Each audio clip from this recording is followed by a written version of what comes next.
I was running from a life that felt like a prison. My only possession was this cloak.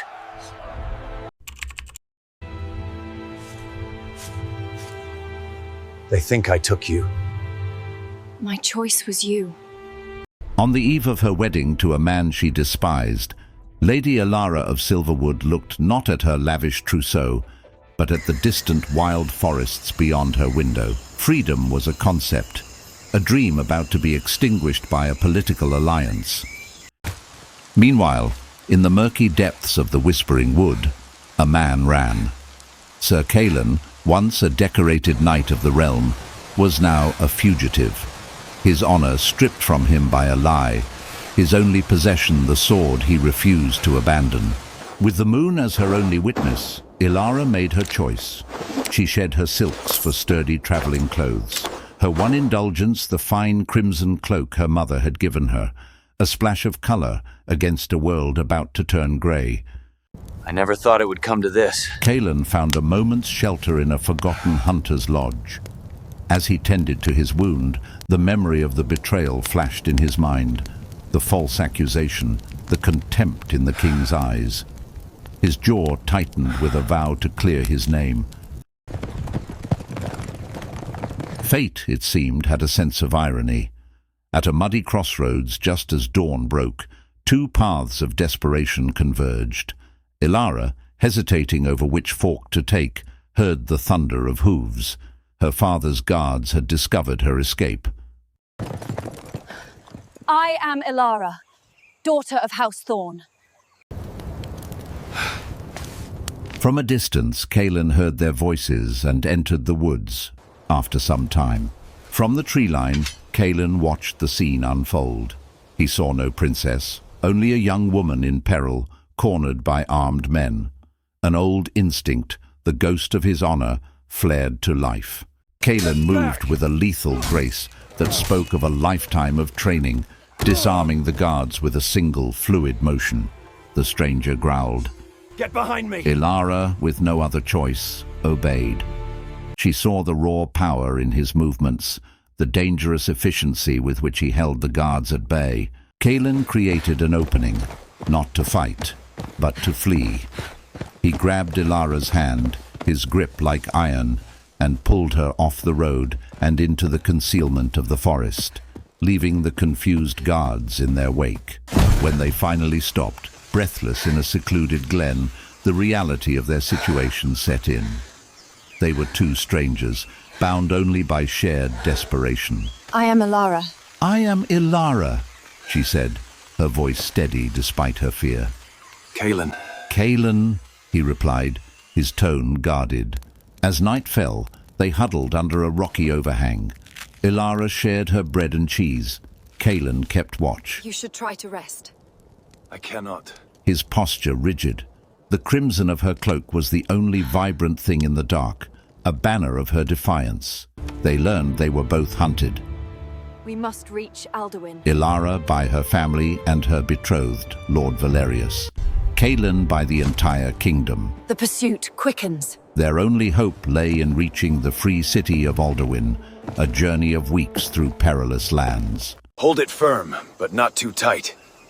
I understand. Kaelen, the hardened soldier, began to teach Elara, the sheltered noblewoman, how to move silently, how to set a snare, Your form is improving, Elara. how to read the signs of the wild.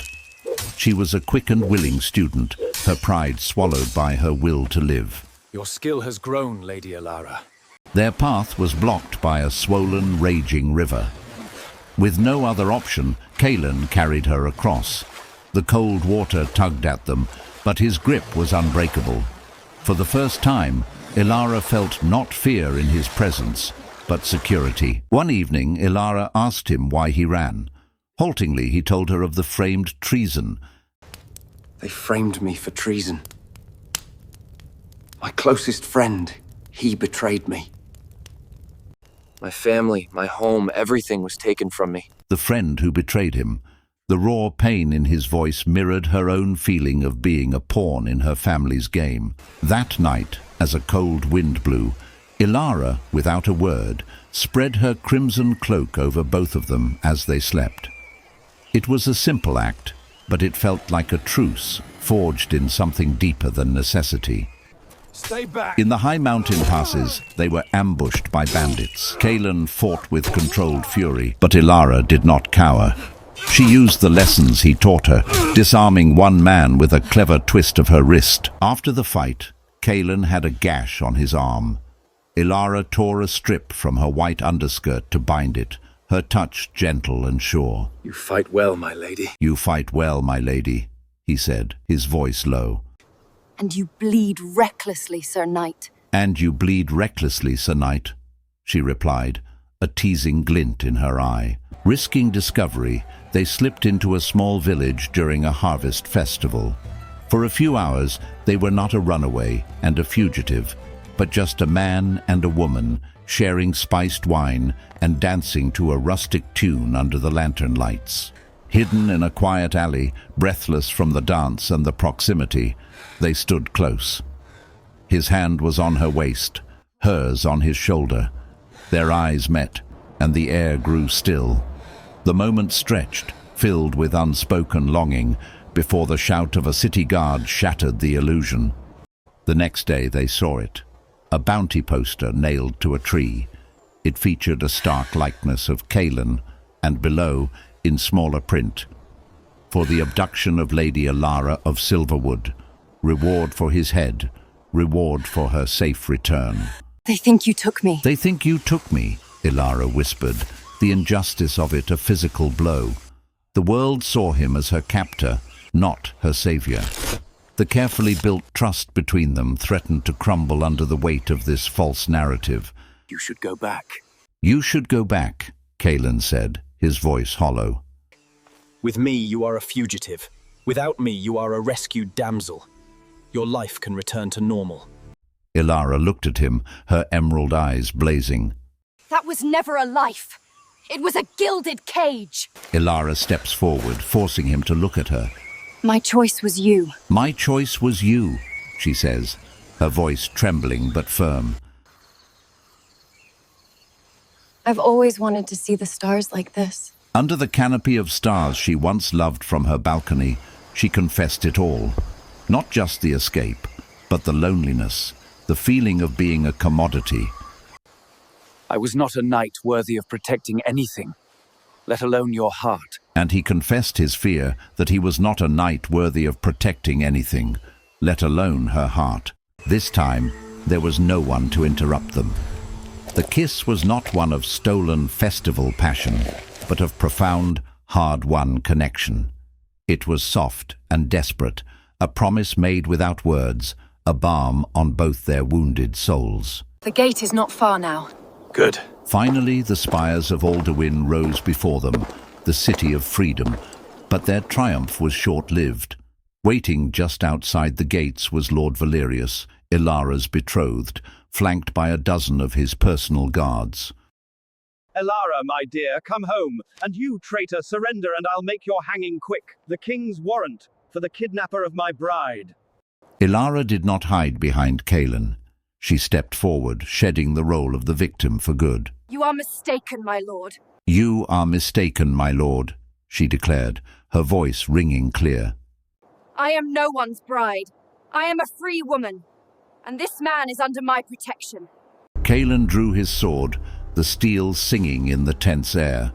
But it was not a knight fighting for a princess. It was a man, with a woman he loved, standing against the world that wronged them both. They would face this together, or not at all. Attack them! As Valerius snarled the order to attack, Kaelen and Elara shared one last quick glance. It held no fear, only a fierce, unshakable resolve.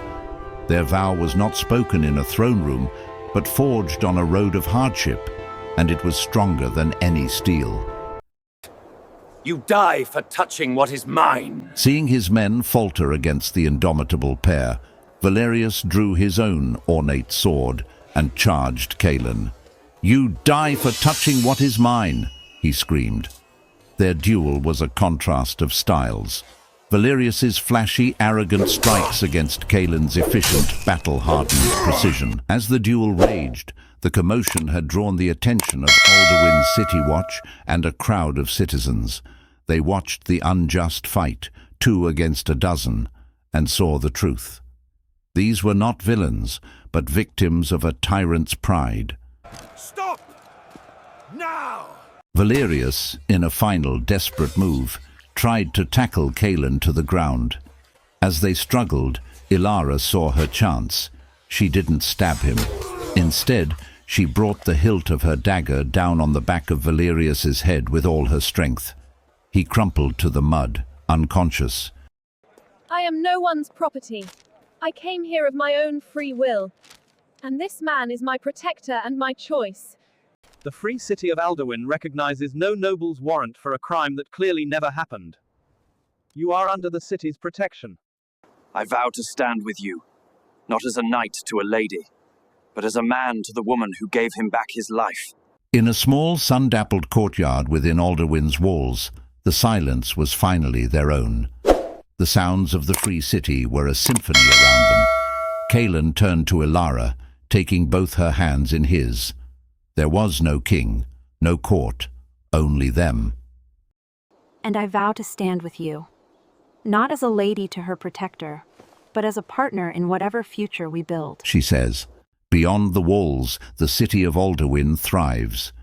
Their road had been hard, paved with fear and betrayal, but it led them here, not to an ending, but to a true beginning. Together, they would forge a life not defined by the vows they escaped, but by the one they chose.